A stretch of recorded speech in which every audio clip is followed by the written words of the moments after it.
straight 30 wins in the last 5 seasons, trying to pull off a big shocker today. Definitely a David and Goliath moment, but this Seattle team, they're only focused on themselves. They should go out there with nothing to lose. There you see the Seattle lineup. Sydney Frankenberger to lead it off. Taj Wilson, Mikey Morris, the freshman at batting third at shortstop. Ava Sin in the cleanup spot with Taylor Fitch. Nicola Simpson, the former Tennessee Volunteer, also part of this lineup for the Red Hawks. The Sooners will be the designated home team. And certainly they're coming off a win over San Diego State, 7-0, Cindy, where they pulled away. And that's been the story for Oklahoma in this tournament. They've been pulling away from teams, beating Mississippi State 9-3, Wisconsin 10-2 in 5 innings, and then San Diego State. And they're going to start Carly Keeney, a transfer from Liberty. This Oklahoma staff is so good because they have so many different arms that have won them games already this season. They're off to a 12-0 start, and like you mentioned, chasing their 66th win, going all the way back from last season, which is just really outstanding. It takes so much focus across the course of 66 games to be able to win every single one. That's the number they're looking for if they win today. They've got 2 games today, with this one being the opener. Of course, Keeney was a tremendous pitcher for Liberty. Looking defensively for Oklahoma. Of course, Tiari Jennings, all eyes on her in the infield there, with Jada Coleman leading the way in the outfield for this Sooners defense that's perennially one of the best in the country. So we're set to go. Great crowd on this Sunday morning. Glad you could join us wherever you're tuning in. Sydney Frankenberger to lead it off, the senior out of San Ramos, California.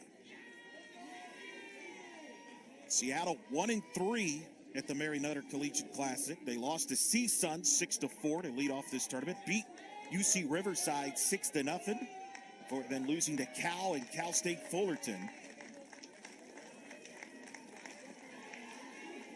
As Keeney delivers and we're underway. First pitch, a ball, 1-0 the count. And Keeney, while this is her first year for the Sooners, she's somebody that's been on the map for years. The transfer from Liberty, she ranked 5th nationally last season in wins. She had 27. Of course, it led Liberty to a regional final last year in Los Angeles. He's come over here to Oklahoma, part of this 6-pitcher deep staff of the Sooners that Patty Gasso has been talking about developing the depth. As that ball's lined to second, but the catch is made for the first out of the ball game. And the timing on this catch is everything. The second baseman just perfectly knowing when to go up and get that ball. That was Torres, the second baseman, making the play, getting the start at second base. There's Patty Gasso. Her 30th season. Swing and a miss by Ty Wilson. Seattle's best player. Had a breakout season last year. Will certainly be in the mix for WAC Player of the Year this year, once that gets going. She came out named preseason all WAC. And she's really just such a triple threat. You'll see her read the defense, and she's a player that can bunt, slap, and hit for power.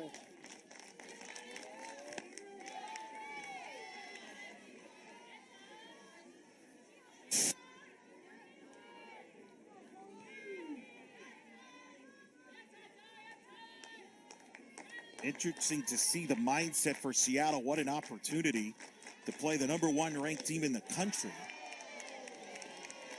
I would imagine, Cindy, those players got to be fired up. You have to be. And I love that you use the word opportunity, because you have to look at this as a blessing. Because no one is expecting you to do anything. And as a player, there's nothing more freeing than that. Well, if you're Seattle, you got nothing to lose, everything to gain.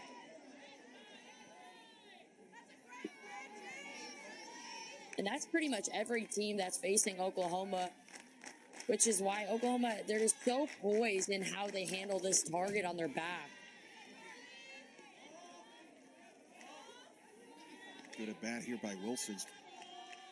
Work the count. There's Patty Gasso. To her right, Jen Rocha, the pitching coach for Oklahoma, who was the NFCA Assistant Coach of the Year last year. And what the two of them have built together since her arrival, especially with all the work that Coach Rocha has done with this pitching staff, coming back to her alma mater.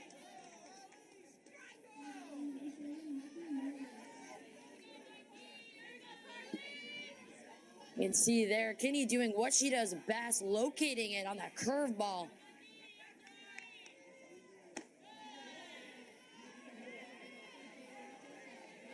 So 2 gone. Now Morris, the freshman, part of a twins on this team, Mikey Morris. Her twin sister Avery Morris is a pitcher on the team.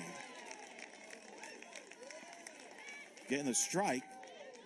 Of course, Mikey Morris has a famous sister, Cindy Supley, by the name of Aubrey Monroe, a former Florida Gator, an Olympian, participated in the Tokyo Olympics. She hits a comebacker to Keeney, who will throw to first. And a quick 1-2-3 inning for Keeney and the Sooners here in the first. The 3-time defending national champs coming to hit when we return.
Bottom of the first, and of course, anytime Oklahoma's playing, a lot of Sooner fans follow, no matter where they're playing.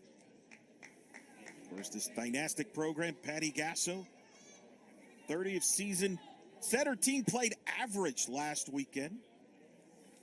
I think they played more than average this weekend here at Mary Nardi. Look at this Oklahoma offense. Jada Coleman to lead it off.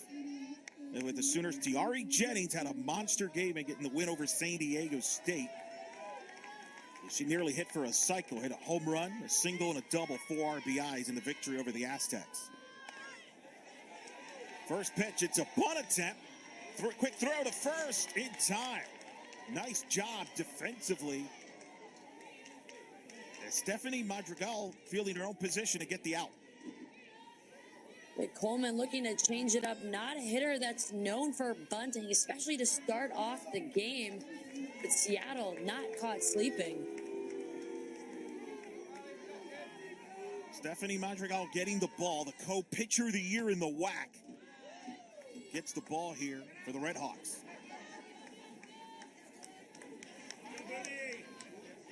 She's facing Riley Boone. Hitting .393 on the season. Pitches outside for a ball. But there's Madrigal, who really has been the workhorse for Seattle last year. And talking to Coach Harai, they feel they have a deeper staff this year where she doesn't have to carry them. Of course, they lost a lot of personnel offensively. This is a program that's been to the NCAA tournament a couple of times since Jeff Harai's arrival in 2016. They've won the WAC title in 2019 and 2021. 8 new faces on this team as Boone takes a strike there at 3-1. But they're hoping with this deep pitching staff they can challenge Grand Canyon in the WAC.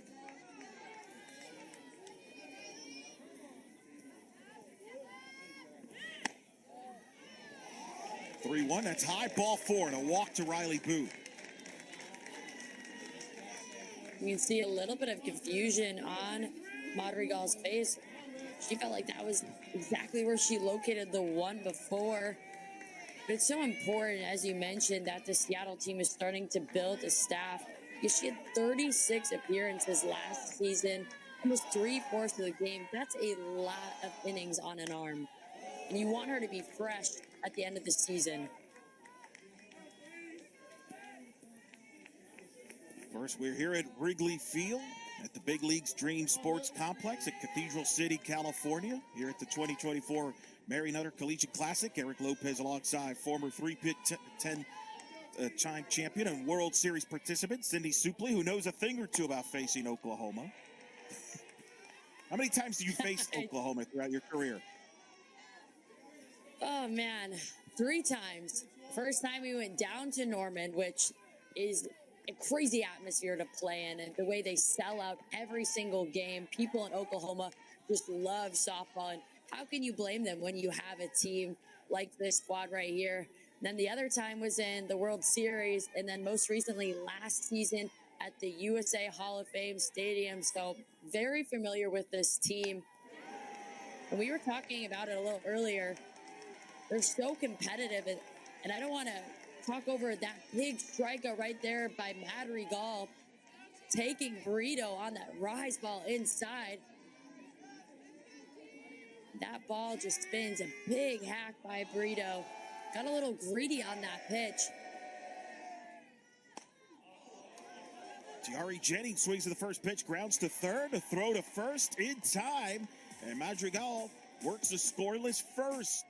We're through 1, no score.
We would like to thank our sponsors for the Mary Nutter Collegiate Classic, including Japan Tecom. Japan Tecom is the Japanese Trade Association of confectionery manufacturers. At Judd Sports, the Mini 3 Jugs machine is the easy answer to all your softball practice needs. Top of the second. No score here, Oklahoma and Seattle. Seattle fans making the trip. Why not? I think if you're a softball fan, this is like a bucket list to come at some point to Cathedral City here to catch a game, especially if your team's involved in it.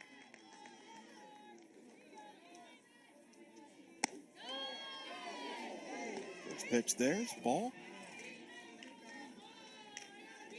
Sin here to lead it off, followed by Finch and Simpson, 4-5-6 against Carly Keeney.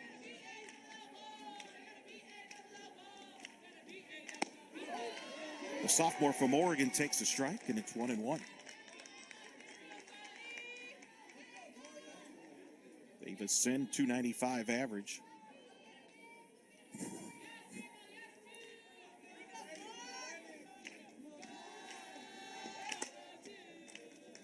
That's a ground ball to second. Torres is there, throw to first.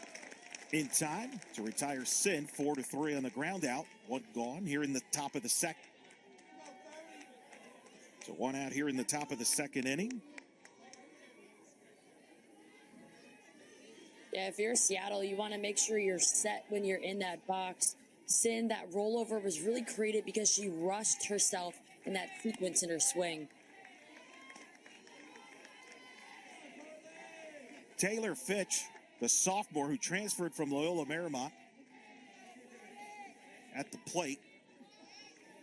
This is something that the Seattle staff expect Taylor Fitch to help in some of the power that they lost from graduation last year. Seattle was a top 10 offense last year in college softball.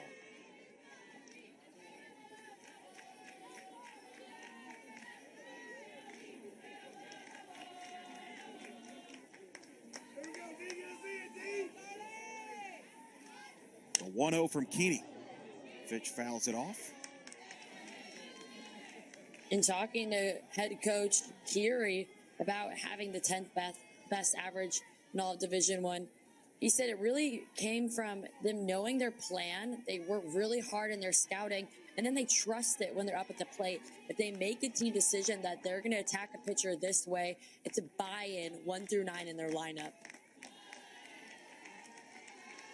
Pitch is low.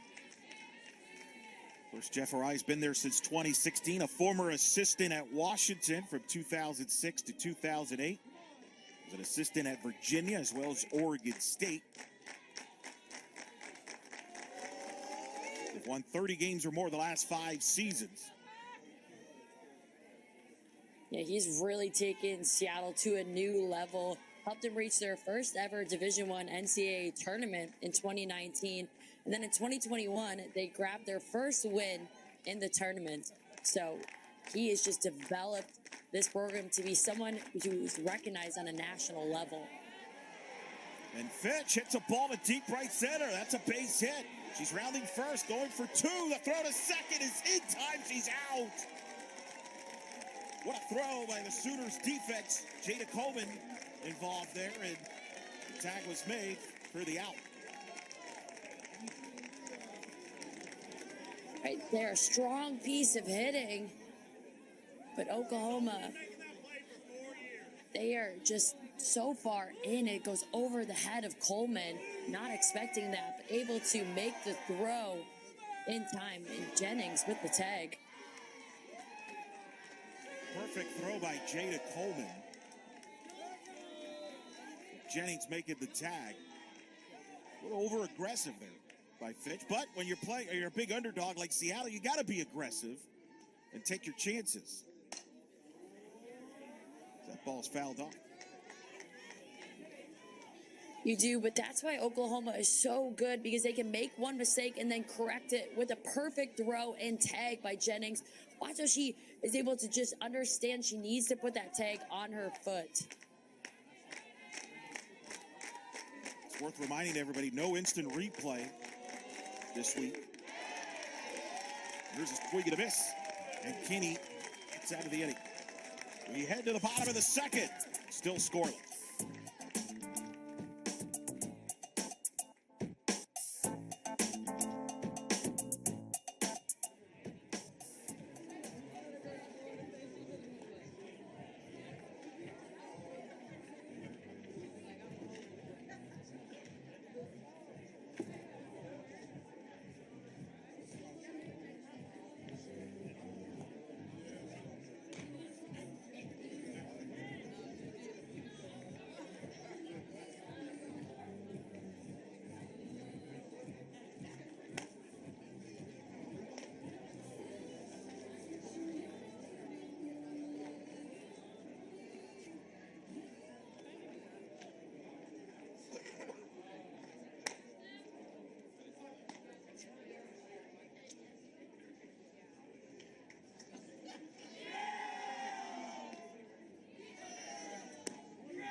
You see all the results, the board from the schedule all week here Even then, the teams that have hit the most home runs entering today. Pretty cool sight to see. Part of the experience here at the Mary Nutter Cathedral City Police Classic. Fans here on this final day. Yeah, Seattle can hit. They've had a good week.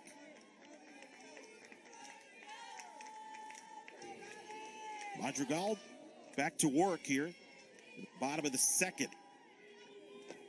Facing Ludlam.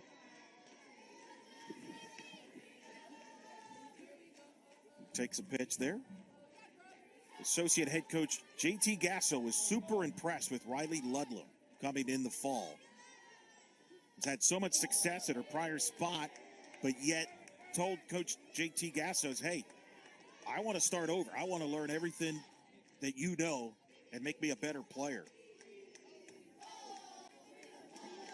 She's been a big factor in this offense. Yeah, you have to love when a player is just so hungry to learn more.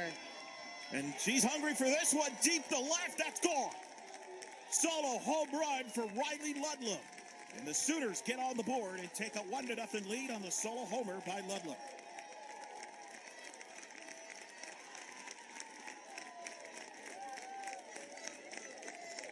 A beautiful piece of hitting by Ludman. Going down and getting that off-speed pitch, sending it to deep left field. Kept all of her weight in the back leg. Applied so much power. And nothing but smiles from Gasso and Ludman to get their team going. Clearly, Ludlam and the Sooners saw that home run board there that we just showed. And you're like, let's add to our totals. They want to be on it. And that's what makes this Oklahoma lineup so deadly. And even in facing them, as a pitcher myself, you know 1 through 9 and a handful of hitters on their bench are all capable of sending a long ball whenever they barrel it up. Here's the freshman, Ella Parker, freshman out of Los Angeles, California. Part of this touted freshman class from the Sooners. Of course, this Oklahoma offense run by JT Gasso, who was promoted to associate head coach prior to the start of the season. 2-0 pitch is missed, and the highest form of complimentary is when I talked to JT on the podcast that I host. I asked him, I just assumed you were already an associate head coach. Having the last name helped, you thought? Well, no, it's the performance with the offense that he runs. They have been putting up just incredible video game numbers since he has taken over this offense. Maybe regarded as the best offensive coach right now. Grounded to first. And a quick out there. Your podcast in the circle not only has Coach Gasso, but so many other coaches throughout all the Power 5. We'll take another look at effective pitching, but even more, the snag from first base was pitch. First pitch fouled off by Cassidy Pickering, the freshman out of Humboldt, Texas. They're excited about.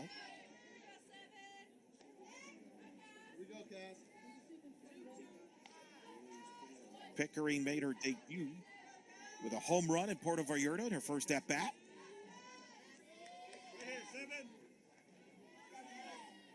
Stepping in. The 0-1 pitch outside. You mentioned, Sydney, me talking to JT Gasso. I've had head coach Patty Gasso. I've had JT Gasso and his brother DJ Gasso, who's now the assistant coach at Arkansas in his first year. I've had all three Gassos on the podcast. Not together, though, at the same time. Yeah, that's amazing. And actually on my podcast, I've been able to not have coaches, but players, and Jada Coleman being one of them on the Sooners lineup. And it's been so neat to just really learn about the culture and the atmosphere that they have at Oklahoma. They're all so close, but it's so faith-driven as well, led by head coach Patty Gasso. And this team is just playing for such a bigger meaning and a bigger purpose, which allows them to go out there and know that their value is worth so much more than their sport. And I think that's why you see so much success in what they attribute it to. Count is full, 3-2. That's outside and a ball forward, a walk to Pickering.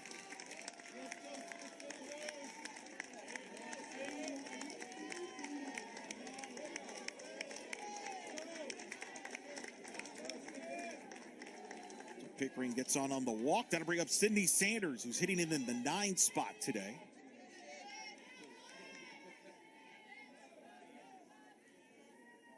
Sanders in her second year at Oklahoma after coming over from Arizona State. There's a lot of power. A lot of teams would love to have a player like Sydney Sanders hitting in that 9 spot, Sydney. You would, especially Sanders in her first season with ASU. She was hitting 3-4 for them.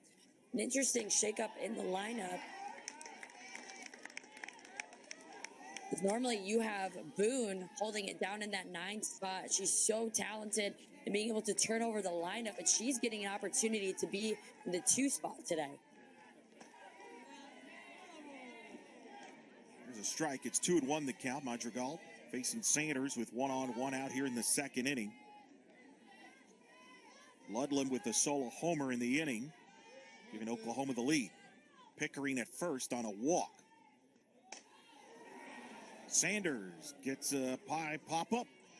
Morris coming over from short to make the catch to retire Sanders for the second out of the inning. Good pitch by Madrigal to get out of the inning, to get out of that jam situation with Sanders. This Oklahoma lineup loves swinging at those high rise balls. They know the power that they have. But Madrigal putting it so tight inside that it's working in her favor with the pop-ups.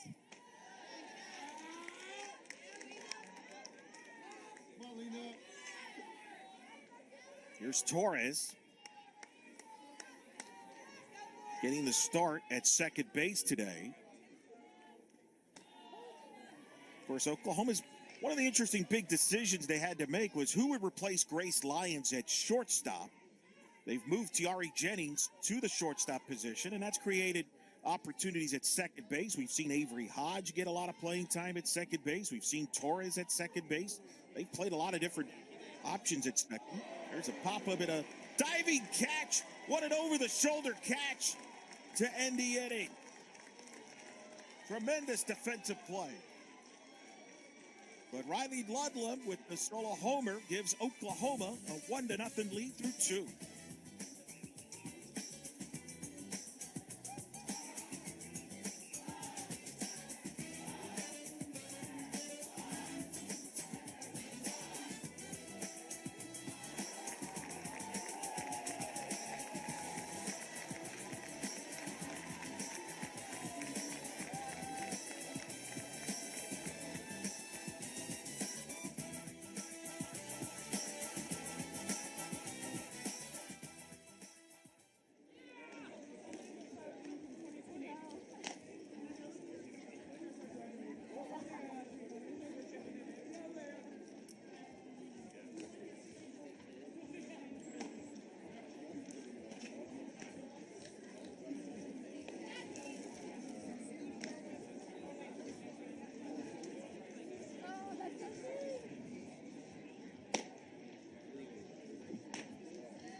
Lily Garcia showing the leather here, Sydney, to end the inning.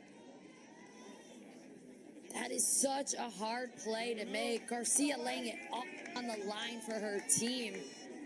And they're keeping themselves in this ball game with Oklahoma.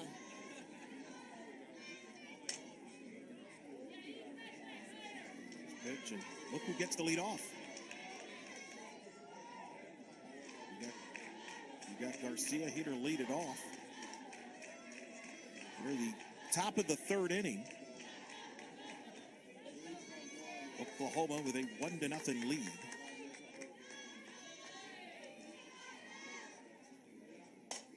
Carly Keeney delivers. That ball is hit to right. The catch is made for the first out of the inning. We hear the Boone chants there from Oklahoma fans. They're not booing, it's the Boone chant. Now, she has a lot of fans at this tournament, a face that has really been a staple piece for Oklahoma in winning their last 3 national championships.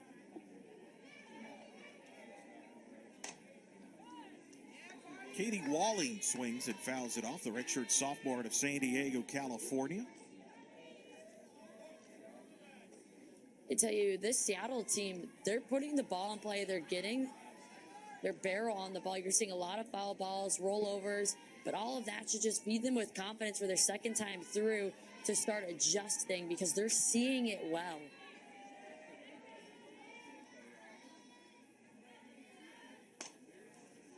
The 0-1, Walling hits it to left and drops in for a hit over Jennings' head.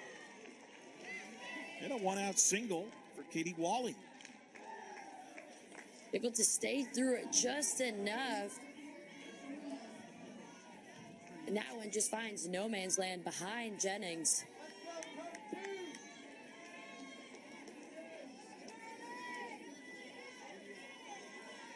So we go back to the top of the, he got Spythefora, the number 9 hitter.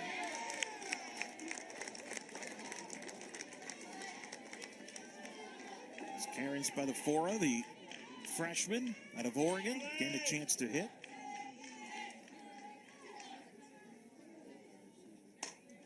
The catcher swings and fouls it off. We talked a little bit earlier about how young this Seattle team is. You see a first-year starter there, and then the Morris twins, one holding it down at shortstop, another that's been pitching a lot for them this weekend. So this Seattle team's only going to get better throughout the season as these first-year players get more experiences. But what an opportunity for them here. Strike 3 looking frozen as Carly Keeney gets the strikeout to get the out. Perfectly painted pitch on the outside corner.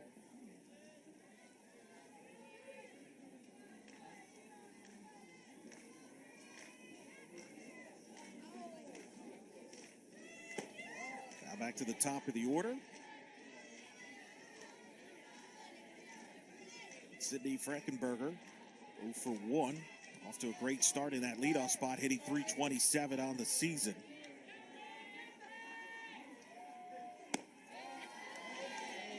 At the ball. Of course, Sydney, one of the big rule changes this year is a 20-second pitch clock. Pitcher's got to throw a pitch in 20 seconds. Not needed here with Carly Keeney or Madrigal. Both teams like to go fast.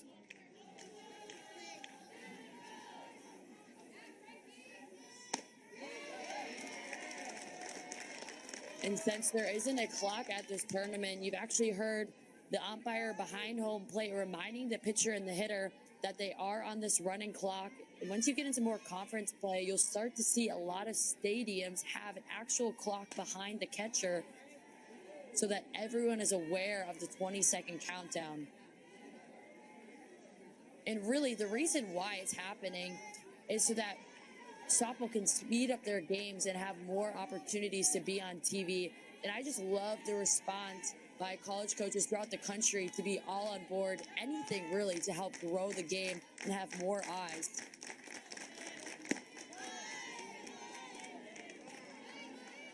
Two is missed low. It's ball 3. 3-2 the count.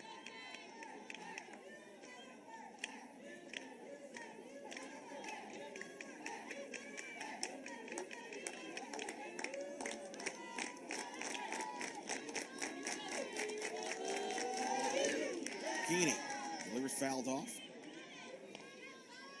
Do you like the rule change there going to 20 seconds? Do you think it's a big adjustment for pitchers? I always tended to work more quickly.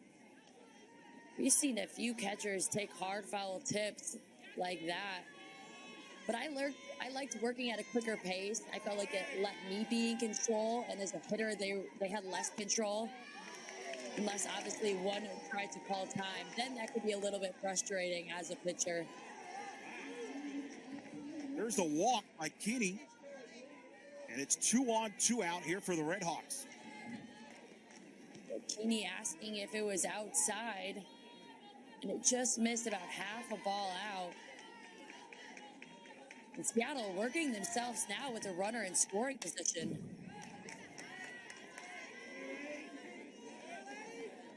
Huge opportunity for the Red Hawks. Their best hitter, Ty Wilson, at the plate with 2 on, 2 out.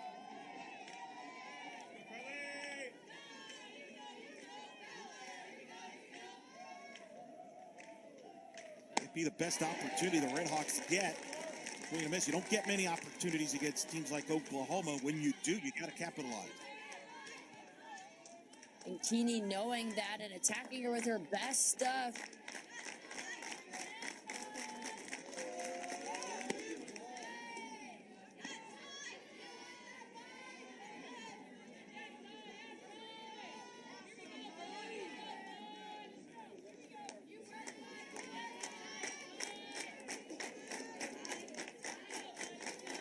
The 1-2 from Keeney. Foul back.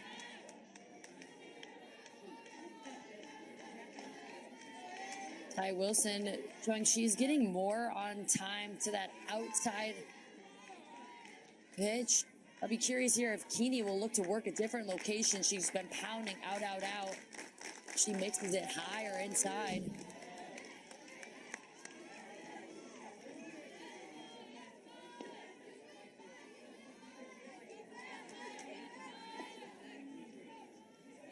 Wilson battling here down in the count 1-2 against Keeney.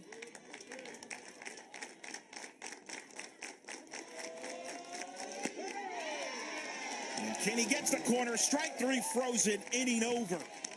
Wilson goes down on strikes. As Keeney works out of the jam. Gets the strikeout here, looking. We go to the bottom of the third. Sooners up 1.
There you see the San Jacinto Mountains there in Palm Springs, California. Some of the beautiful scenery here. Cindy Supley, the many times you've visited here, have you ever gotten a chance to visit some of these areas? I can't say those parts, which is now I have to plan another trip back after this tournament so I can see it, because I've pretty much spent all of my time at the ball field. And there you see that view. Maybe one of the best views you will see all year in softball. Look at that view, vantage point from center field here at Wrigley. On this beautiful Sunday morning. Here at the bottom of the third. Sooners up 1-0, top of the order. Coleman, Boone, and Brito. And that's 1-0. Pitch foul tip there. Madrigal so far holding the Sooners in check. Gave up the home run to Ludlam in the second inning. And you heard a little bit of an ow from Coleman there. Looks like it not only hit her bat, but it also hit her arm. And Coleman is just one of 6 preseason All-Americans on this Sooner squad. Coleman reaches for it, grounds to short. Morris is there, throws to first in time to retire Jada Coleman. One up, one down here in the home half of the third.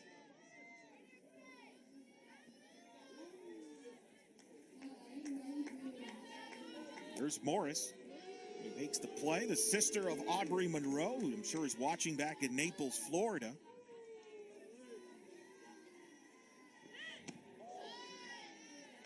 As that pitch is inside, Aubrey Monroe got to see him play in Orlando opening weekend of the season when Seattle opened in the UCF tournament. And we'll be following him all year long. It's Riley Boone at the plate, takes a strike, 1-1 the count. As soon as you told me that fact, all I could think about is Morris's twin sister, the pitcher on the Seattle team, and Monroe catching her and helping her develop as a pitcher. Because I feel like that has to happen in the household somewhere. I had a chance to talk to Aubrey when they were in Orlando, just talking about the two of them, and she was excited because when she was in Naples, Florida, she got to catch Macy Miles, who's a player at UCF, who's the daughter of course, Les Miles, the legendary national champion head college football coach. So Aubrey got a chance to do a 2-for-1 there during her time. Of course, Aubrey Monroe, two-time national champion catcher at Florida.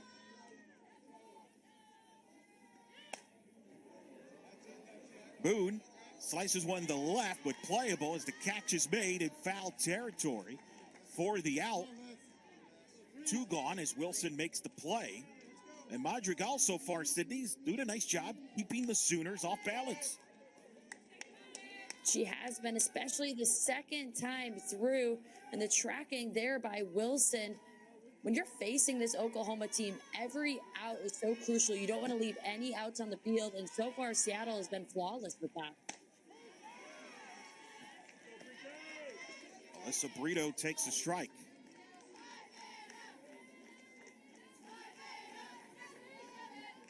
Brito, the senior from California.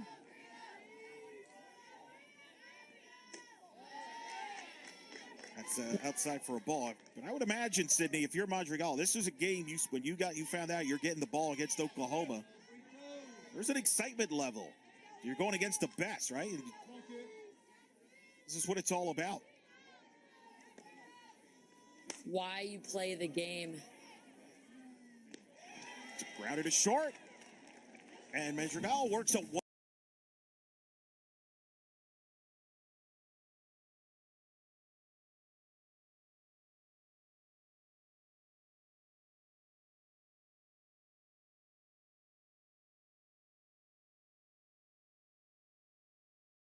1-2-3 third inning. Retiring the Sooners in order. We're through three. Still, the Sooners only up one.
Some of the youngsters may not recognize that Sonny Bono, but here is his statue in downtown Palm Springs. Sonny Bono was married to performing artist Cher and starred in the Sonny and Cher Comedy Hour in the early 1970s. He also served as the 16th mayor of Palm Springs from 1988 to 1992 and as a U.S. representative for California. Bono is credited with a number of hit singles, including I Got You Babe and The Beat Goes On. Wow. Sydney's blown away.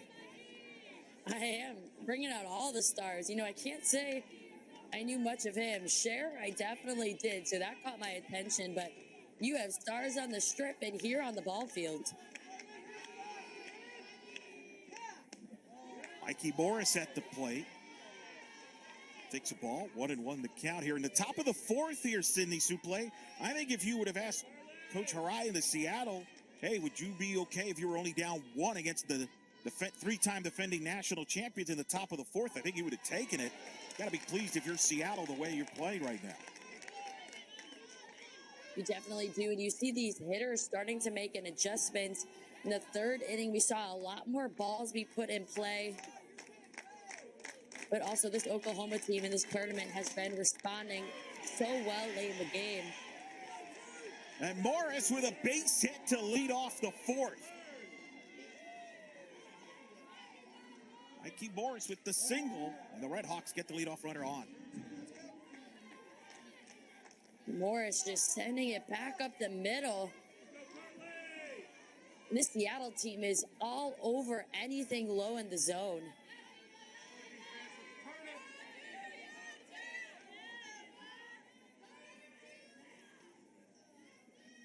I can tell you right now, Sydney, Seattle's not in all of Oklahoma.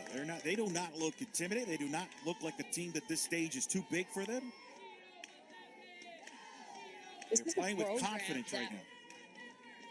Well, they pride themselves on their conference schedule and being able to challenge themselves. And you also have to remember, Seattle's only down the road from Washington, who's also a top 5 program in the country. So they're used to playing the big dogs. They understand that underdog mentality and how to not give a team across from you too much credit. You're always respectful, but you believe in your stuff.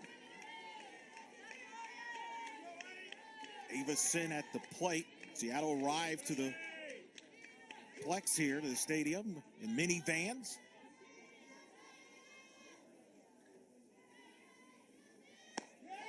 The 1-1 count.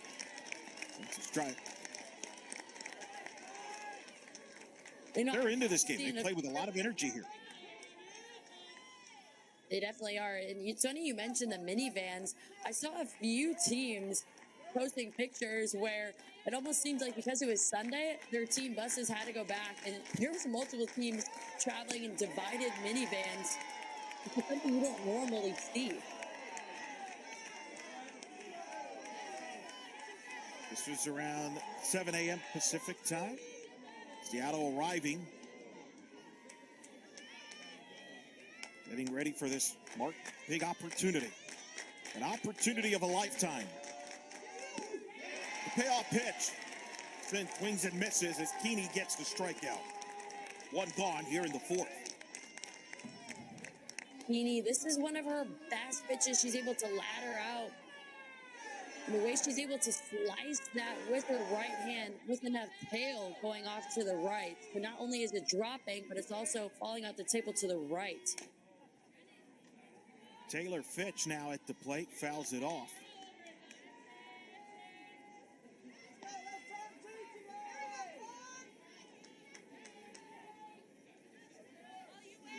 Fitch singled in her first at-bat, hitting here with 1 on, 1 out.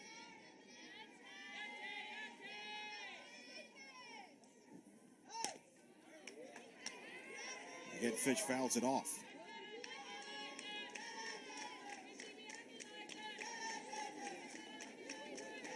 You'll notice when Keeney steps on the mound, that lettering behind the plate has a red stripe across her chest. That is something that Oklahoma's team has really embodied these last 2 seasons. Each stripe and color has a different meaning. It sends a signal to the pitcher's brain and helps them concentrate in the circle.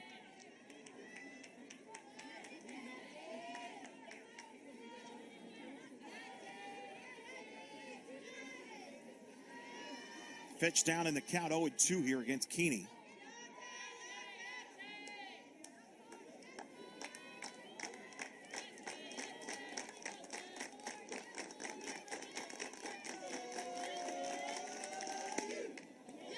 The 0-2, Fitch reaches for it and drops a base hit into right field. Morris, as the third, the ball gets away. She's going to try to score at home, and she's down at home plate. The Sooners defense makes a big play to preserve the lead.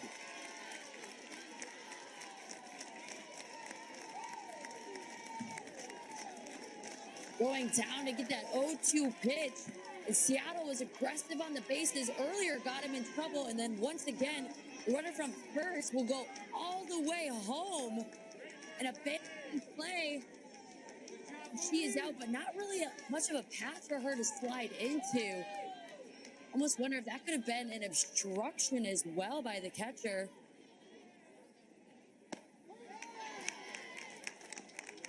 Well, my question there, Cindy, do you think Morris went on her own, or did Coach Harai send her on the throw by Boone? Not sure what there was a missed signal or if that was an aggressive approach. Based off the way that Coach Harai responded after she was at home plate, made me feel like she made this decision all on her own. You see right there, she tries to split the catcher, but the tag coming before she can get a hand on that plate.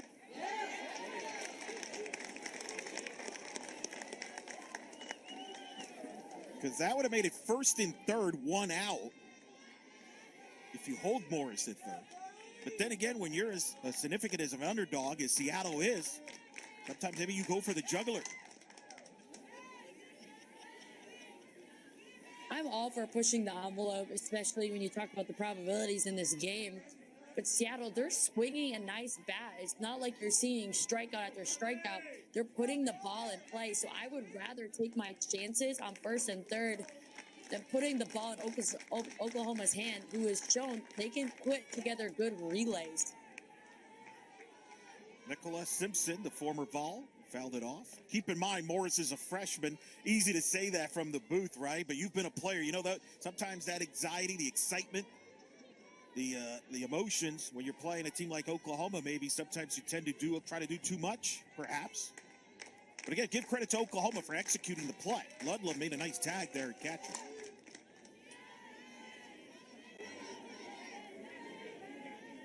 And this response in an at-bat by Simpson, she is just spoiling pitches. It could be really easy to just fall down and give up after that play we just saw, now having 2 outs with a runner on only first base. But she is battling, and that's just putting more and more arm circles on Keeney. Nicholas Simpson, a two-way player. Of course, played at Tennessee, now back home in Seattle. Drops one into center. Oh, what a catch! Jada Coleman robbing Simpson of a hit to end the inning.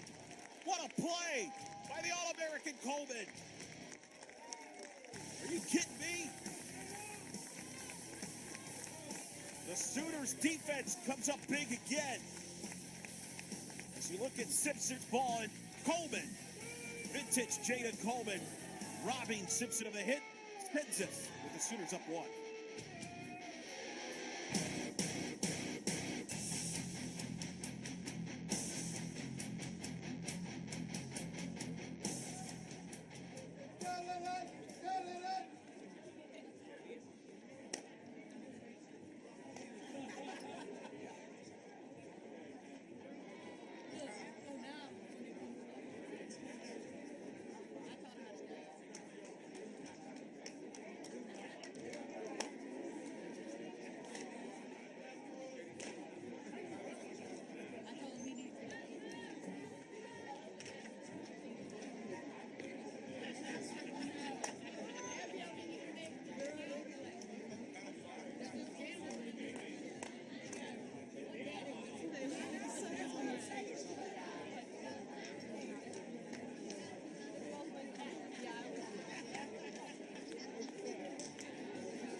Keep up with USA Softball all year long at www.usasoftball.com. Finding local events, USA Softball National Championships, and the latest on certified equipment is just a click away.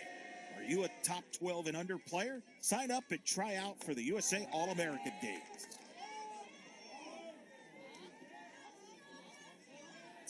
bottom of the fourth. In what has been an exciting game, Oklahoma perhaps a surprise to some in the college softball world, seeing the Sooners only up one against the Redhawks of Seattle, who have been in this game from pitch one, had a couple of opportunities to tie the game up. And it's been the Sooners defense with Jada Coleman preserving the lead. Here's Jennings to lead it off for the Sooners against Madrigal. What a weekend Tiara Jennings has had. She's now second all-time in RBIs, passing the great Lauren Chamberlain with 255. And those are some crazy numbers. Pretty good. She's up to 260 for her career. Hit her 5th home run of the season in the victory over San Diego State. She had 4 RBIs in that game. Only behind the great Jocelyn Allo. Jennings hits a high fly ball to center. Coming in is Falkenberger making the catch. And Jennings retired for the first out in Sydney Supley right now. I think a lot of people that maybe are checking in on this game and checking the score might be surprised at the score being only 1-0. But credit to Madrigal. She has been fantastic so far for the Redhawks. She has been so crafty and intentional in hitting her spots. You'll notice she has not plated a ball yet. Everywhere the side she is throwing to, she tends to hit the corner or miss half a ball towards that corner. And that's what you have to do against these Oklahoma hitters.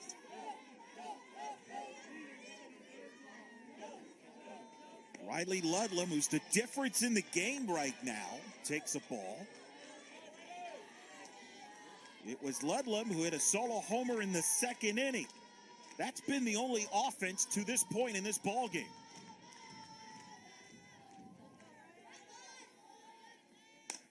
The 2-0. Ludlam hits it to right. It'll go foul. Do you remember from her first at bat that she took low and outside pitch?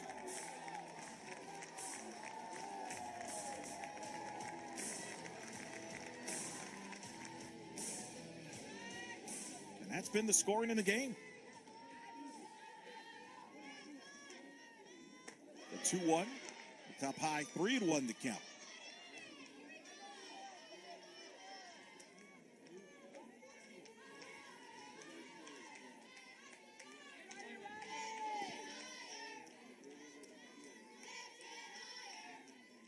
Madrigal. It was high. That's a walk to Ludlam, who's now reached base, as a home run and a walk.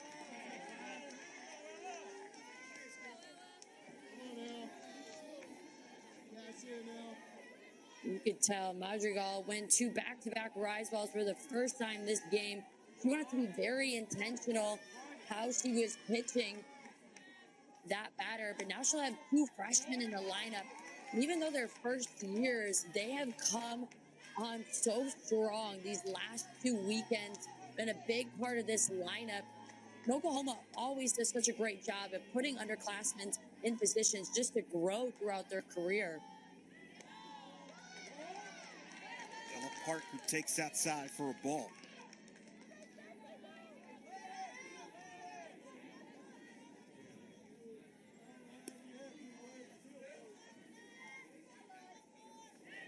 Madrigal on the pitch. He's in there for a strike, and Madrigal has done a great job of hitting her spots, finding her location, trying to keep this explosive Oklahoma offense in check. That ball is hit to deep center. That ball is gone. It's a 2-run homer for the freshman, Ella Parker. And just like that, the Sooners offense awakens. It takes a 3-0 lead on the 2-run homer by Parker.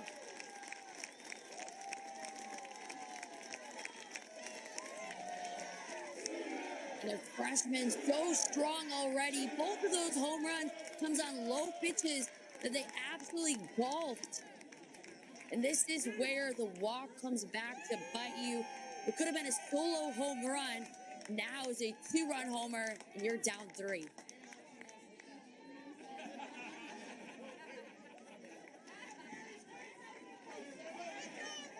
3-0 lead for the Sooners on a 2-run homer from Parker. Now Madrigal back to work.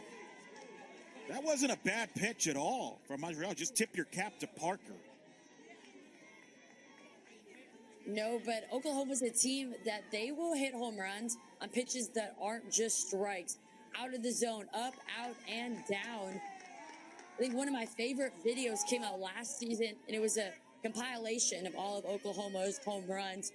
And I swear 60% of them were balls that were at least half a ball, if not an entire ball, outside of the zone, that they still have so much strength and power to lift it over the fence. Cassidy Pickering at the plate. A hit in the count, 2-1.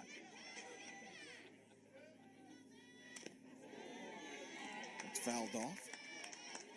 So as a pitcher, Sydney, how do you pitch to a team like Oklahoma that can hit not only in the strike zone, but they can hit the ball out of the strike zone? That's a tough dilemma from a pitcher standpoint.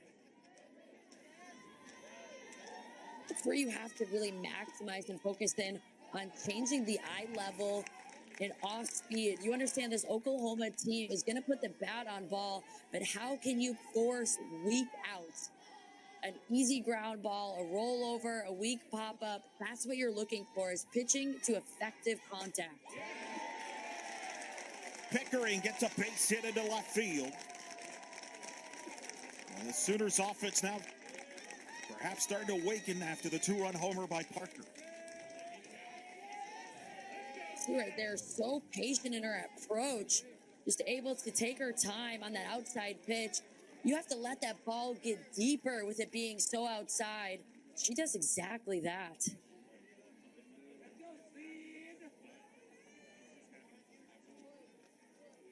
See why they're excited about Pickering. And we got a new pitcher for Seattle. We'll tell you more about her.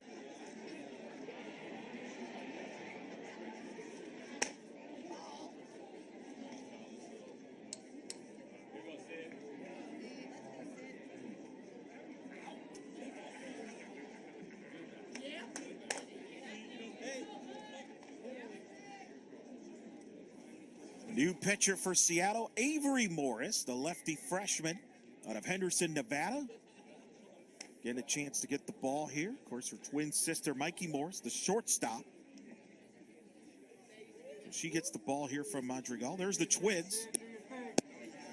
I mentioned earlier, the sisters of Aubrey Monroe.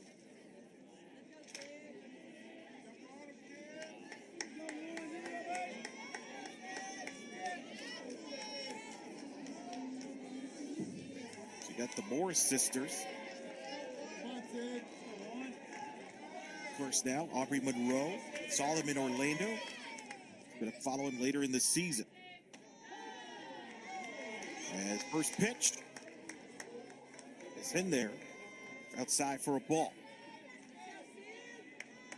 But Morris getting an opportunity here against Sydney Sanders in the bottom of the fourth, 1 on, 1 out.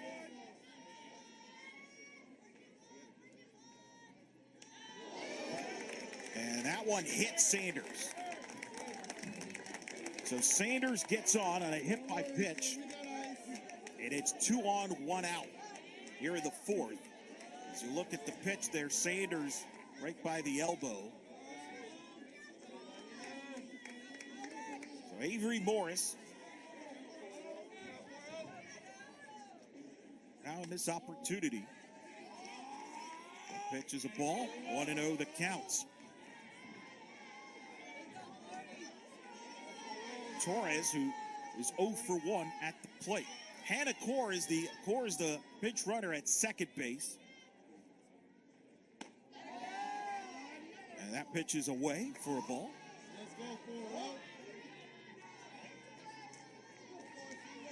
Of course, Patty Gasso's talked about the second base position. They've played many different players.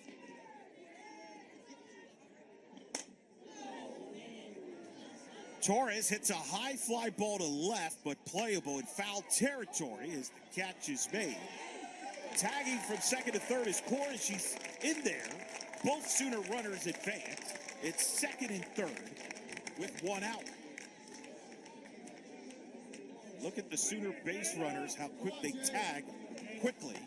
That's a pretty good throw by Wilson at third, but the runner got in there.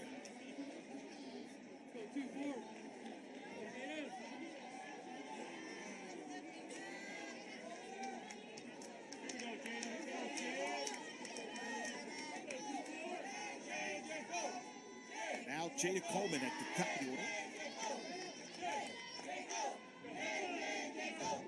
Jada Coleman had that incredible defensive catch earlier in the game, hitting here with runners at second and third. Morris delivers to Coleman. It's a low for a ball. Big spot here for Morris, Sydney, going against Jada Coleman.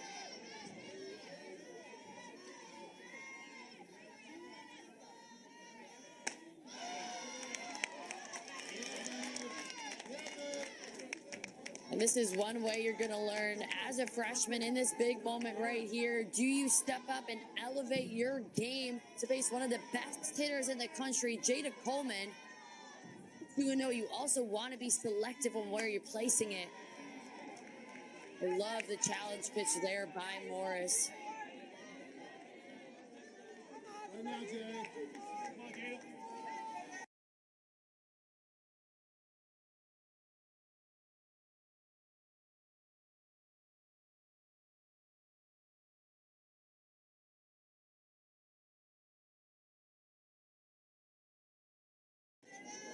I would say it's not only her, but the top four hitters in Oklahoma. They've been quiet so far this game. You can tell Seattle really put together a smart game plan against them.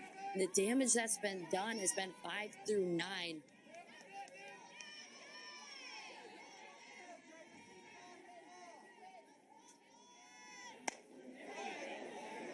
Coleman gives a drive to left, but playable, as the center fielder makes the catch to end the threat. Sooners get 2 runs as Ella Parker, the freshman from California, gets this pitch and delivers. A deep 2-run homer give the 3-time defending national champions a 3-run lead going to the 5th.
Carly Keeney back to work here. Top of the 5th.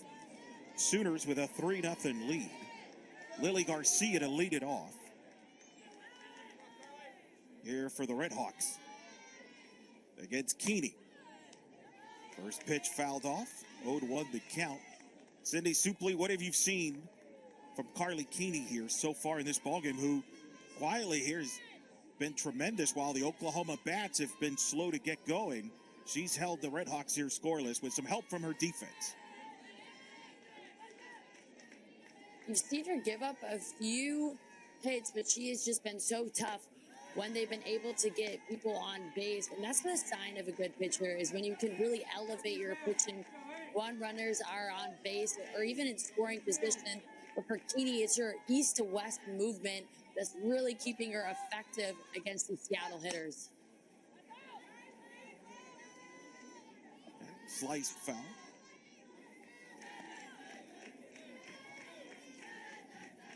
And you'll see Keeney, she'll work a lot of curveballs. So you'll have balls that will stay on the same plane. They won't move up or down vertically, but they'll move left to right, which is something you're seeing her do a lot. And she's attacking primarily these Seattle hitters on the outside corner, whether it is a lefty or a righty. That's to take away their power and force what she hopes to be weaker hits. That ball is popped up in left field and out of play. And pitch count remains 1-2. Of course, Keeney, part of this Oklahoma staff. You got Kelly Maxwell, of course, coming over from Oklahoma State, who closed out the victory against Mississippi State and beating Wisconsin. We had Kirsten Deal pitch the shutout against San Diego State. As you see that red tape right there with Ludlam. You know, the tape red today, which for a pitcher, it gives her more of an aggressive mindset, which is what Keeney must need in this moment. But yesterday, we saw blue, and that tends to bring on more of a calming presence for a pitcher.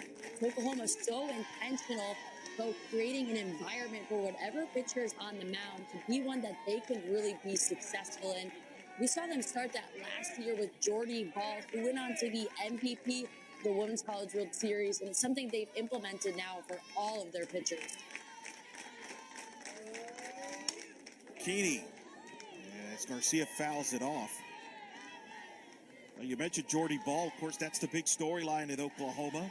With Jordy Ball moving on to Nebraska. Look at the staff. How would it look? You got Maxwell, as I mentioned, the transfer from Oklahoma State. You got Kirsten Deal in her second year, pitched the shutout in the victory over San Diego State on Saturday. As Keeney gets Garcia to pop up to right. The catch is made by Boone for the first out. Of course, Nicole May return. Peyton Monticelli, a transfer from Wisconsin, and Keeney, the transfer from Liberty. And while this Oklahoma team is returning a lot of similar faces, see another effective pitch.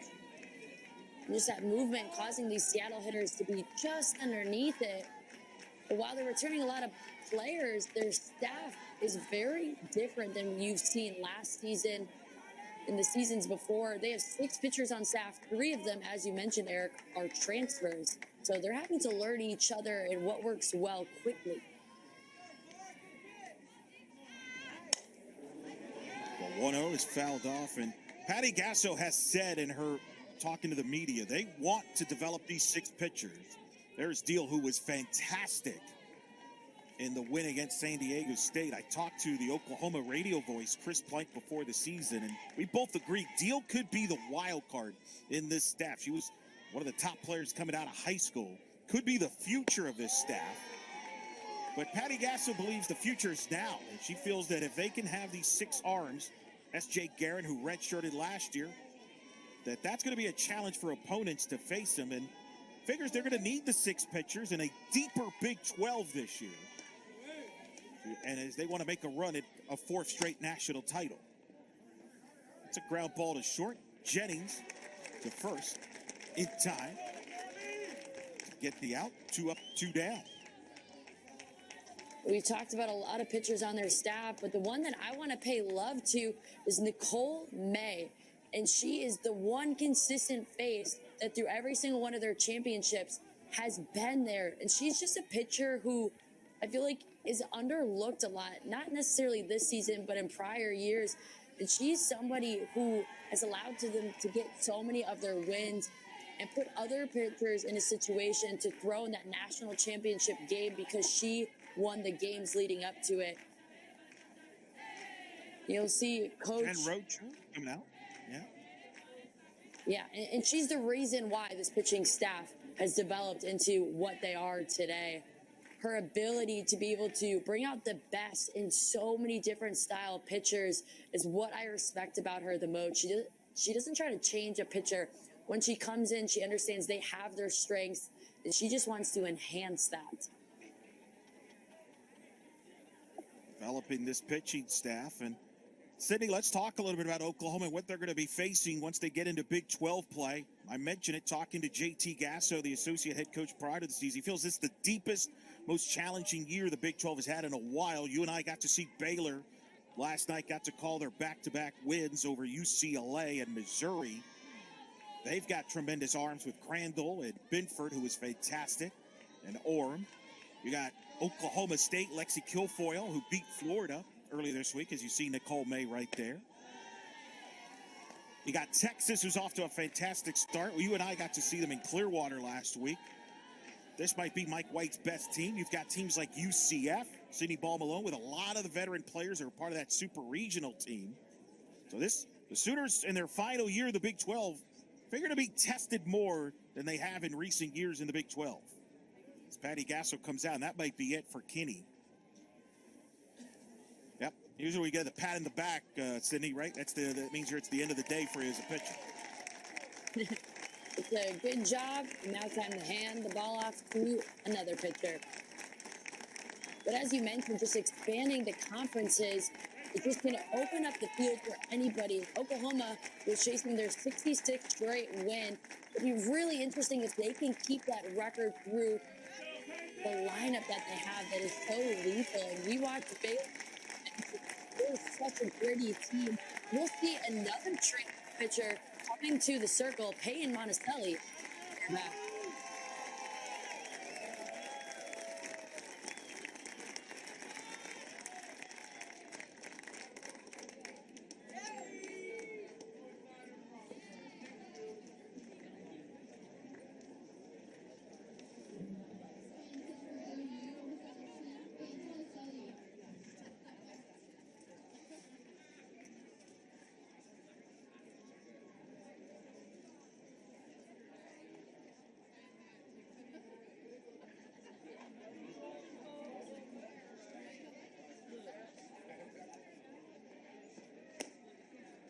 New pitcher for the Sooners, the sophomore Peyton Monticelli, the transfer out of Wisconsin, out of Cedarburg, Wisconsin, is the new pitcher coming in for Carly Keeney. As Keeney, his day is done for now as the Sooners with a 3-0 lead. As Keeney went 4 2/3 innings, 5 strikeouts, 1 walk, 4 hits, no runs in the performance for Keeney. Now Monticelli in relief. Of course, we've seen now every Sooner pitcher on the staff this week here at Mary Nutter Collegiate Classic. Of course, we've seen Nicole May, who started the Mississippi State game. Kelly Maxwell closed that win out and then pitched and got the victory over Wisconsin. We've seen S.J. Guerin come in relief. Kirsten Deal, who pitched the shutout. There's May. Right there with Maxwell. And, of course, Kirsten Deal pitched the shutout against San Diego State yesterday. And now we've seen Keeney and Monticelli in this ball game.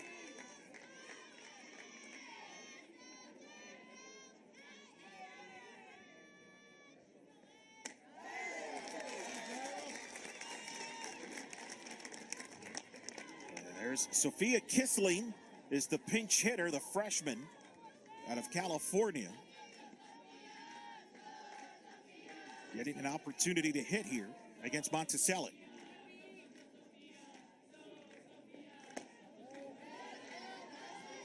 And that's low for a ball. Of course, mentioning Oklahoma in the Big 12 slate. Baylor, who was the last team to beat them. Oklahoma will host Baylor. They'll go to Texas, to Austin, to play the Longhorns in a 3-game series there in Big 12. There's a swing and a miss. Their last Big 12 series on the road as a member of the Big 12 in the regular season will be in Orlando against UCF the week before Bedlam. Here's the last pitch. You fired me up. Monticelli coming in and throwing a strike. A little love for the Wisconsin native. Actually grew up knowing Monticelli. She's a few years younger than me, going through Wisconsin high school ball. And then obviously she was at Wisconsin last season when I was at Northwestern, so played against her in the Big Ten. And she's only elevated her craft since she has came to Oklahoma.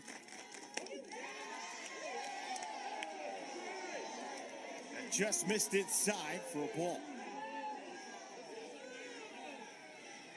Attacking the strike zone. The drop ball that's just a little bit high, not enough to get the call.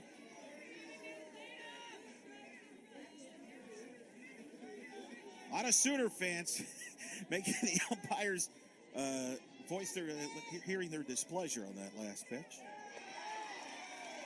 And in fact, they just counted that's ball 4. And I was wondering that, looking at the count, I figured it was a 3-2 count. And it is a walk.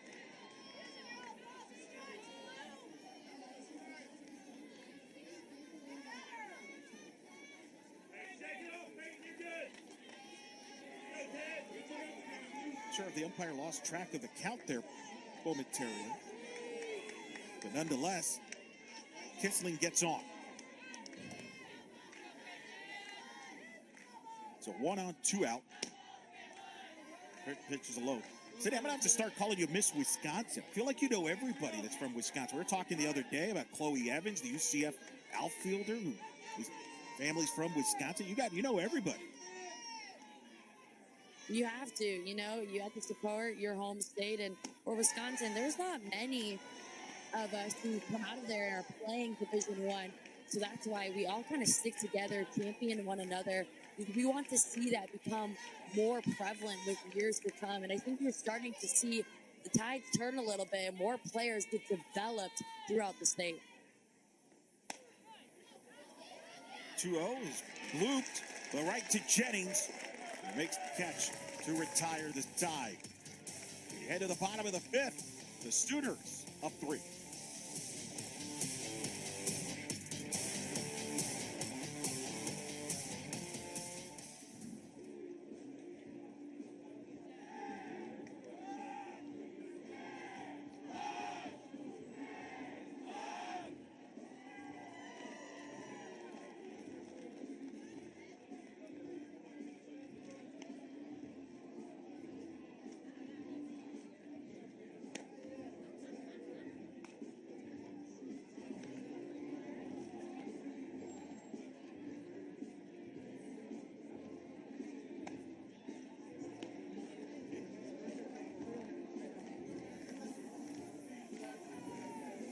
PGF was founded in 2009 and today crowns the unquestioned national champions across 9 age divisions. Premier Girls Fast Pitch is where the best of the best play an amateur fast pitch softball since 2009. Thousands of female student athletes have realized their dreams to play on the collegiate level by performing with top-level competition in front of college recruiters.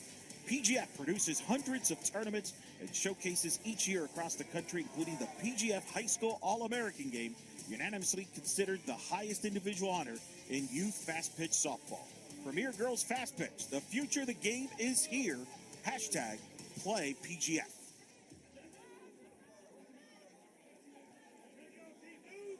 Of course, we've had many players from the PGF and All-American Game this week playing here in this tournament. There's a number of the Sooner players in particular, as Avery Morris gets to work here at the bottom of the 5th, facing Riley Boone here in the 5th.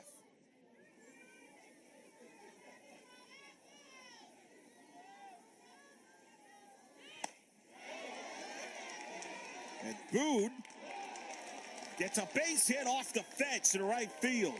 That's a standing double for Riley Boone to open the Sooners' 5th inning. I mean, such a spark plug. She takes that outside pitch. The second time we've seen Oklahoma do that, with so much strength to be able to pull that ball across the field. That is the first well-hit ball that we have seen off of Morris so far, who is so effective when coming in, getting her team out of a jam in the 4th. Alyssa Brito at the plate takes a ball. One thing to keep in mind, Sydney, is this tournament, Oklahoma, as games have gone on, have pulled away from their opponents late in games, starting around the 5th inning and beyond. Case in point, the San Diego State game yesterday, as Brito drops a base hit into right.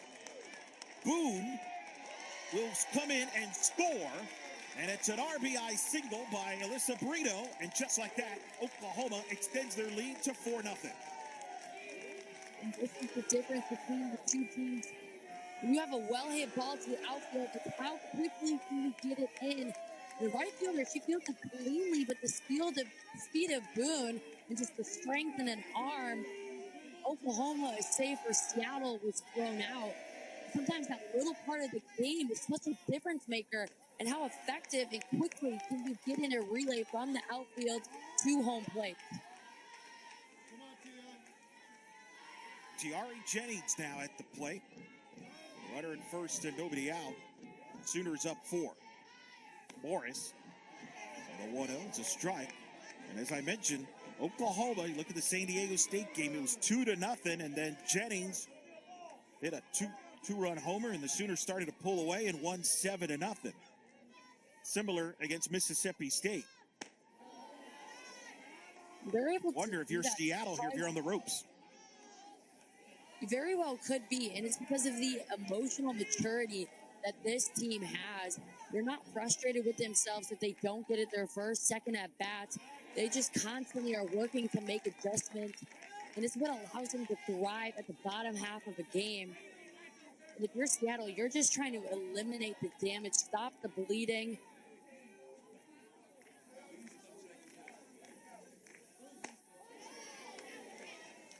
Jennings takes a strike. Go get one, team.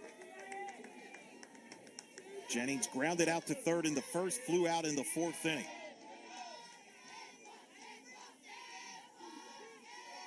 Hitting here with Brito at first base. Jennings pulls it to third. Here's a throw to second, not in time. Everybody's safe. And the Sooners have 2 on and nobody out. As Walling tried to get the force at second, but Brito beat it out. Big decision right there to not go for the out. And Brito with the hustle. She's fired up.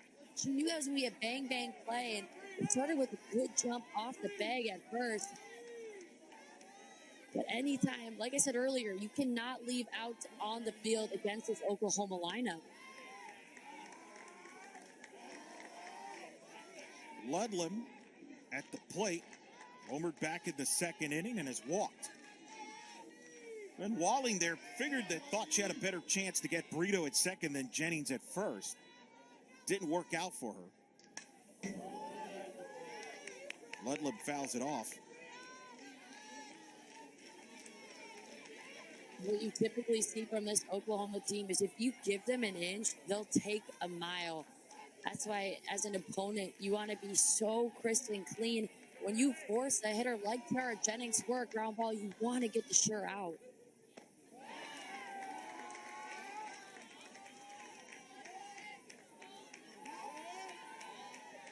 Ball and a strike to count. Of course, the Sooners, they make you play maybe a little faster than you would like sometimes, as they put pressure on you constantly. That's high, 2-1. You take a look at Ludlam's stance as she gets back into the box. She's a very tall approach. Now on her step, she'll start to sink more into her leg. Well, she got jammed and pops that one up to left. And the catch is made for the out as Ty Wilson makes the play. So Ludlam retired for the first time today. I'm very Pitch there by impressed. Morris. They need to get the out. She has been nothing but impressive.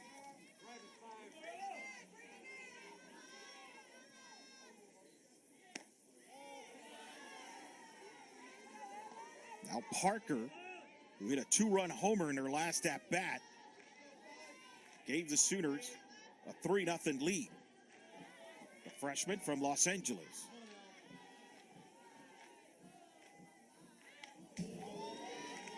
Fouls that pitch off. And Sydney, no matter what happens here the rest of the way, if you're Seattle, there's a lot of positives from this game that you could take if you're Seattle.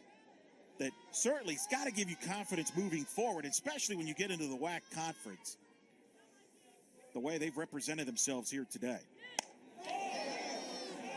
As Parker Crush hits that to deep right, and it's gone. A 3-run homer by Ella Parker. Her second of the day has broken this open as the Sooners now lead 7-0.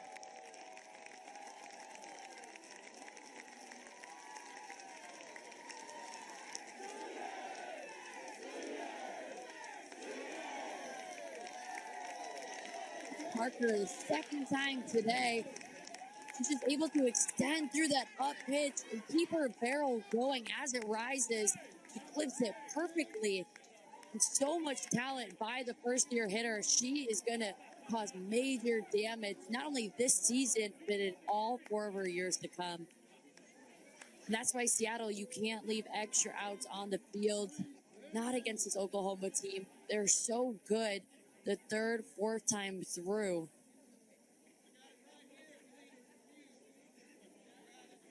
Well, we're getting a glance at the future of Oklahoma with Parker and Pickering. New pitcher for Seattle. We'll tell you more about their pitcher here when we come back. It's the defending 3-time national champs, up 7.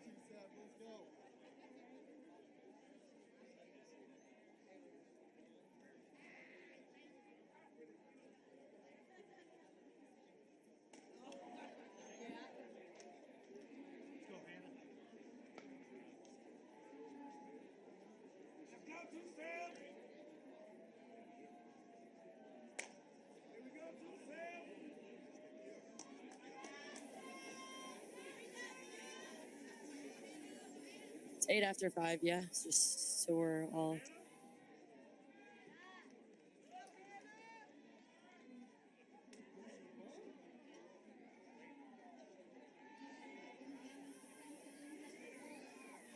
There is Ella Parker, who's hit 2 homers today, 5 RBIs for the freshman from Los Angeles. And has broken this game open for the Sooners, who now lead 7-0 here in the 5th. New pitcher for Seattle in Berkeley Vance. And that's what Patty Gasso does, is she finds these gems in players who are ready to compete from their first year. And you see that in Parker. She is ready for her moment.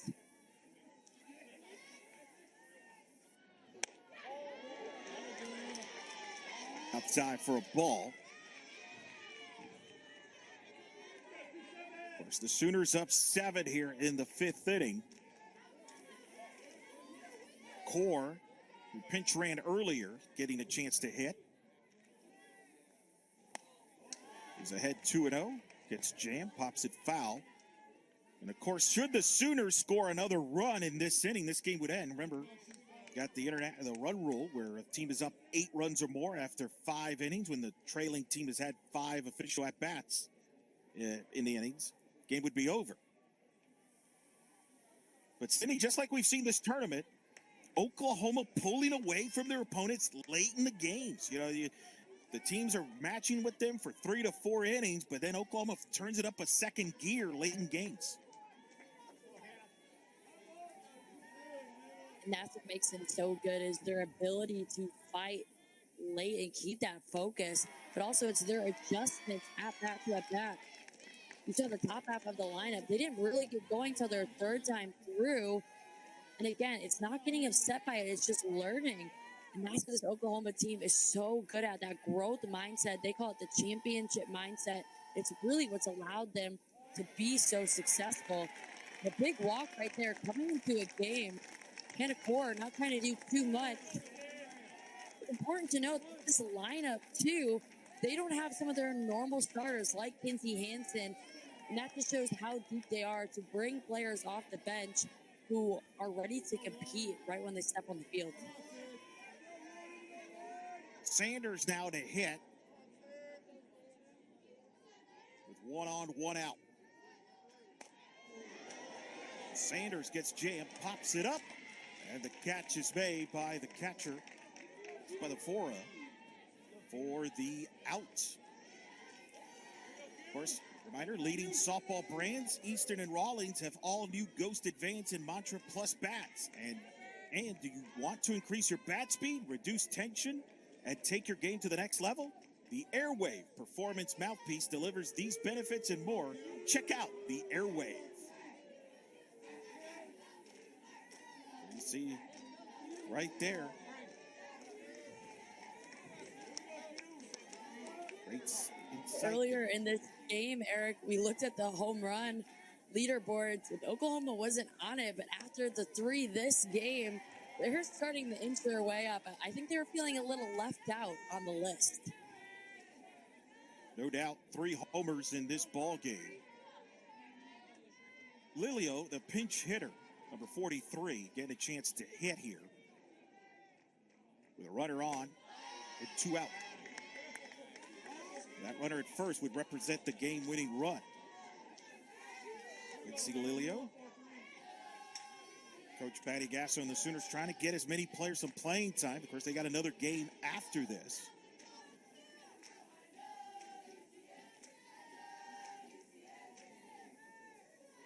The 1-0. Inside, 2-0.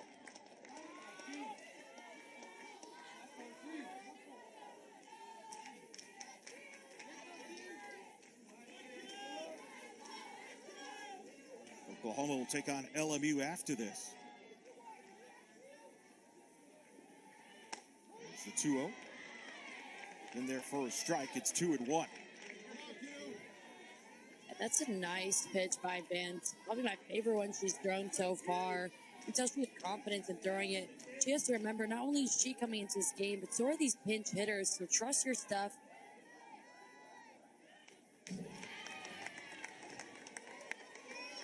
Foul that pitch back. Look at this Oklahoma team behind her. I mean, they're all up against the fence. That's what I love. When a pinch hitter comes in, you can feel the presence from every other person in their dugout wanting her to do well.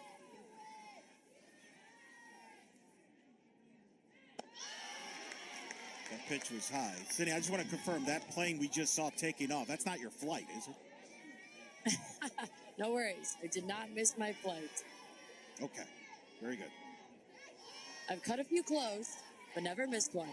So hopefully I didn't just jinx my perfect record there. Let us know later. Payoff pitch. That is popped up, foul territory, out of play. Of course, today's the last day. Legion Classic. The grand finale coming up later, Tennessee and UCLA. That'll be a game that's going to air on tape delay on MLB Network at 10 Eastern. Friends Corey Brooks and Nicole Mendez will have the call of that one. I'm sure Nicole Mendez watching this game pretty close as she gets ready for her next game. There's a swing and a miss. A strikeout to end the inning. Vance gets the strikeout to send us to the 6th inning. But the Sooners offense explodes. Ella Parker, the freshman from LA, with a 3-run homer. Second homer of the day, giving the Sooners a 7-0 lead through 5 here on Flip.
All right, and they were after them.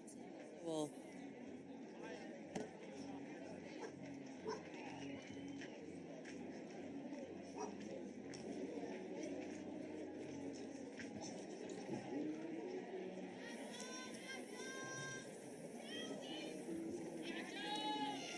top of the 6th. You look at the USA softball top 20. Oklahoma's, of course, number 1. Texas, number 2, lost to Stanford yesterday at home in a rematch from a matchup at Clearwater last week. Georgia lost to Virginia Tech in Athens. Washington lost to Oklahoma State in Tampa. So teams are losing across the board, Sydney, which shows the parity of the game, but Oklahoma's the only one not losing. As you see the rest of the top 20 rankings, Florida State, Stanford, I mentioned, pick up that win. Missouri lost late last night dramatically to Baylor. It's going to be interesting how the rankings look come this week with all the results coming in.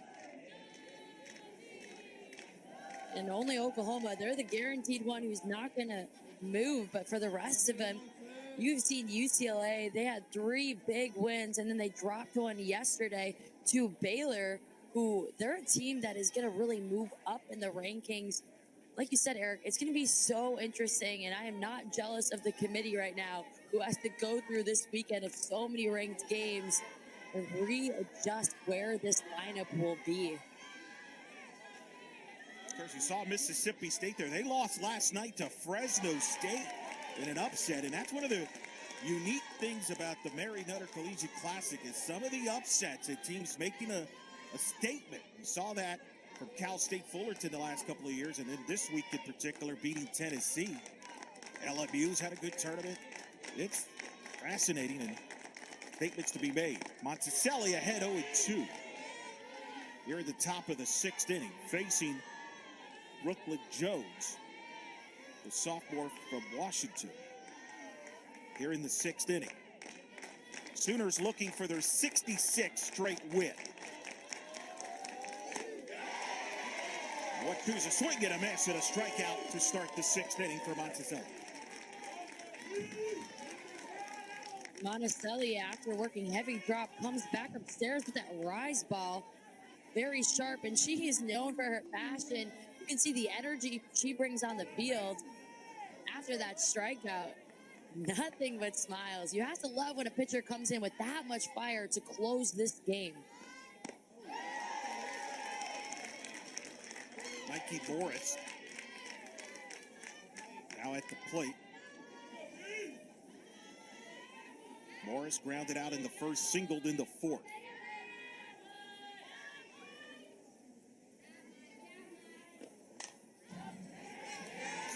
You know, earlier, Eric, you mentioned that Nicole Mendez, you wonder if she's watching. Well, I can confirm she definitely is.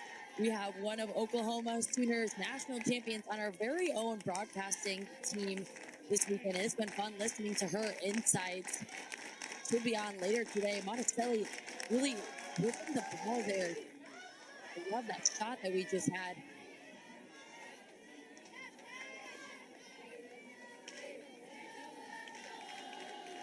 Oh, 2 the count. Yeah, you and Mendez have gotten along this week. Kind of hit it off. We definitely have. Actually, I got to meet her for the first time when she came on my podcast a few months ago. Wow. I was also getting into the running space. She just ran her first marathon after playing professional softball. So that speaks to the athlete that she is. Yeah, I'm going to have a hard time competing with you for podcast guests here. I mean, I finally got you to agree to come on my podcast later tonight on the Circle. There you go. Hey, you know, make a great tag team. We'll keep it going off the air. There's a swing and a miss. And a strikeout, 2 down here in the 6th.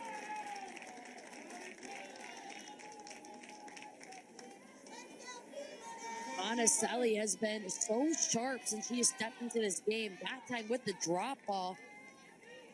And to be able to work both levels and the firing up continues. She is locked in. And she is one of those pitchers who hasn't had a ton of opportunities, but she has made the most in the innings that she has. That will only lead Coach Gasso to trusting her in more situations, especially getting the swings and misses she is getting. And this Seattle team, in the beginning of this game, they were spoiling a lot, and now you're seeing so many more swings and misses with Monticelli in the circle. Amanda Morris, the hitter. Well, not just throwing strikes now, pounding the strike zone. I love it. She said, "You and me to the catcher." Exactly the mindset that you want to have as a pitcher.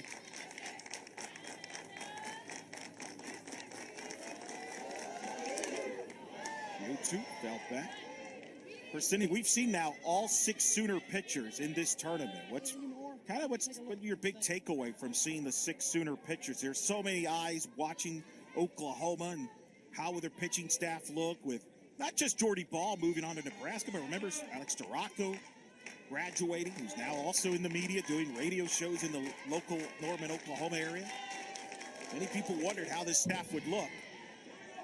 So far, so good from these 6 arms that the Sooners have.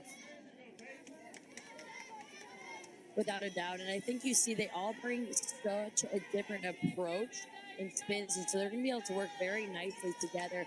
And coming into it, you knew Maxwell and May were going to be successful just from how well they've done in the past. But pitchers like Monticelli and Field last night, elevated. Now, with the strikeout there for Monticelli, I love it. What an inning for her. She capitalizes on 3 big strikeouts for Oklahoma. Strikes out the side and sends us to the bottom of the 6th. The Sooners up 7.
Bottom of the 6th here at Wrigley.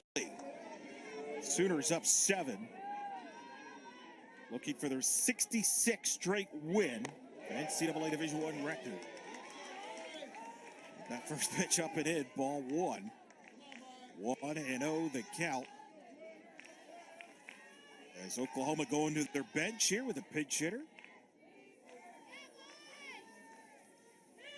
Nia Bland. So Bland, freshman from Texas. The 3rd straight pinch hitter for Oklahoma. So a great opportunity for them to allow hitters to get their at-bats in games. It's so different than a practice, and the only way to replicate them is really in these moments.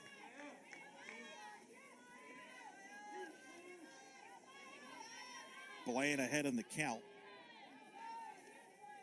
against Berkeley Vance. Vance delivers that side. That's a great point you make, Sydney. You know, one of the reasons why these teams play 4, 5, 6 games in a tournament, obviously to get as many games in, try to get some marquee results, improve the resume, but give a chance to some of your young players like Bland some playing time to help them develop, because you might need them later this season, and you definitely might need them come next year and beyond.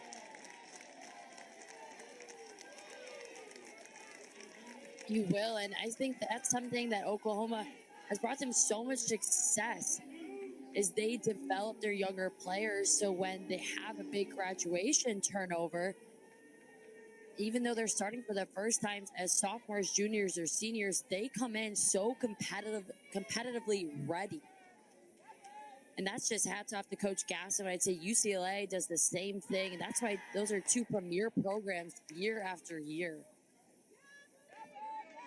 Riley Boone now at the plate. Boone walked in the first, flew out in the third, had a double in the fifth, and she is a broadcaster favorite because you know when she's coming to the plate when the crowd starts to go with the Boone deal. So that's when you know, okay, in case you get lost in the lineup card, you know who's batting.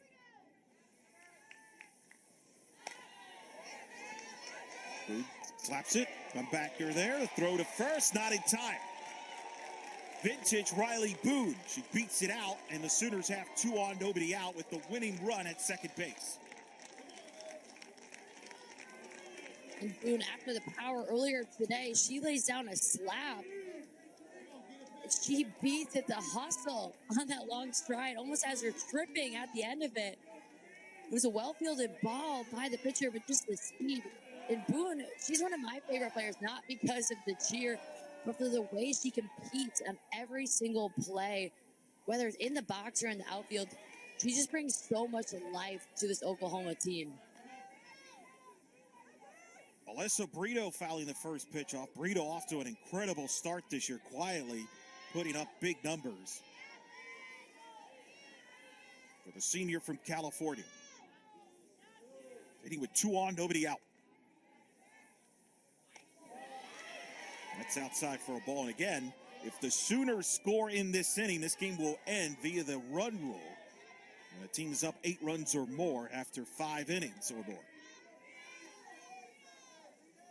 One thing I want people to pay attention to is Brito's stance. And even when she's taking a pitch, how hard she will take it, setting her lower half ready to swing at any point. She got jammed there, and there's a little grounded to first. And that's an out. But both Sooner runners advancing with now Bland at third and Boone at second, and the winning run now at third base with just 1 out.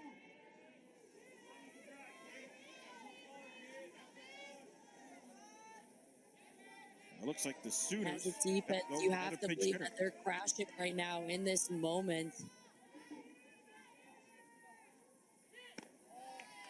Avery Hodge is the pinch hitter, but you're right. Seattle has to cut this run off to keep this game going.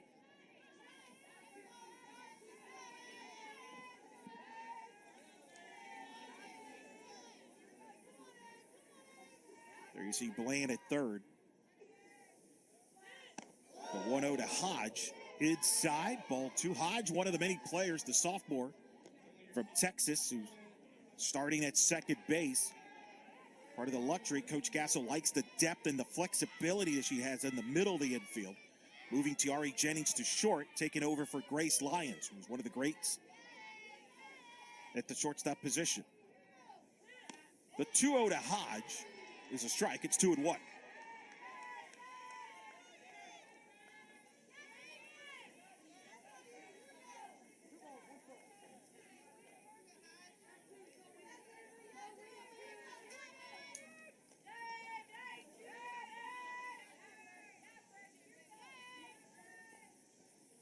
The 2-1 pitch.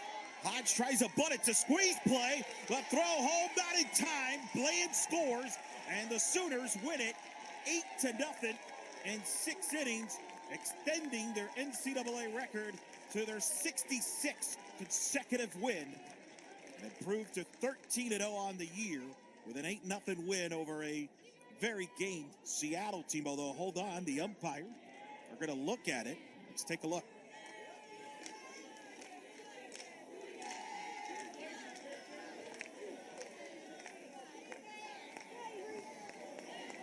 And she was saved by a mile, but the umpires will call this game back and put it as looks like a 2-2 count.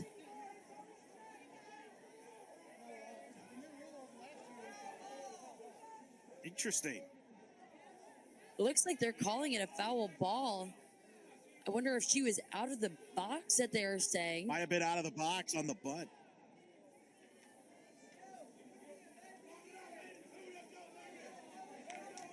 And we know it wasn't anything on the runner because the runners are still on third and second, so had it been on the pitch, another strike has been added. This is a big moment for Seattle to try to get your composure, find a way out of this inning now. Hodge hits a fly ball to shallow left. The catch is made. Bland tags from third. The throw home, not in time. And now it's official. The Sooners win it 8-0 in 6 innings and extend their program and, of course, NCAA record 66th straight win and improve to 13-0 on the year. Oklahoma says, you want us to win it twice? Well, we will do exactly that. And that's why they are so good, is they find so many different ways to win, whether it was small ball or having that base hit, that pop-up when you need it. But it really started in the beginning of the game with their lockdown defense that allowed them to stay in it before their bats got hot. And man, did they get hot. Ella Parker, the freshman, with 2 home runs on the day. Here's Ella We're Parker. going to take another look at him.